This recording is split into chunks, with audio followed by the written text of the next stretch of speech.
When the Europeans found us, particularly De Soto, his chroniclers wrote that Cherokees were nearly naked. They would have been naked until about puberty.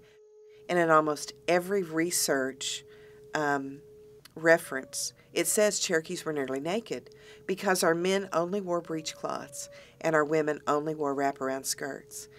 They were both extremely practical. A woman in a wraparound skirt, it came just to the knees. It was lapped over the front, so the woman was still able to run, able to sit. She could actually sit cross-legged if she needed to. It was a very practical and hygienic article of clothing for women. But the men wore breechcloths, and not just Cherokee men, but almost every native tribe in America wore breechcloth. But the breechcloth is actually, in my opinion, one of the most ingenious articles of clothing. It went between the legs, and it came up in the front and the back. It was belted, and the flap hung over the belt. So it was a very simple article of clothing. It was to have been the first thing put on in the morning and the last thing taken off at night.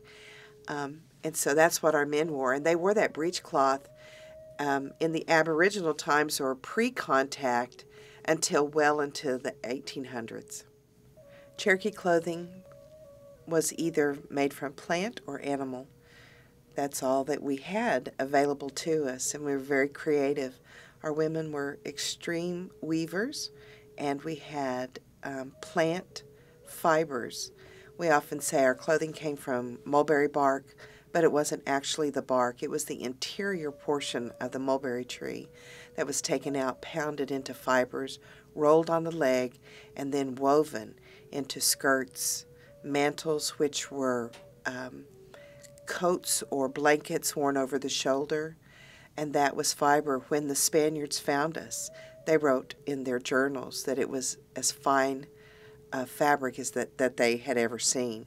So it was well done and well made, and we made good use of plant fibers. And we made extreme good use of lots of small animals, raccoons, rabbits, squirrels, ermine, all kinds of different clothes. And we made great use of mantles, match coats, capes, and they were these great animals that were skinned, left with the hair on, often with the tail and the head.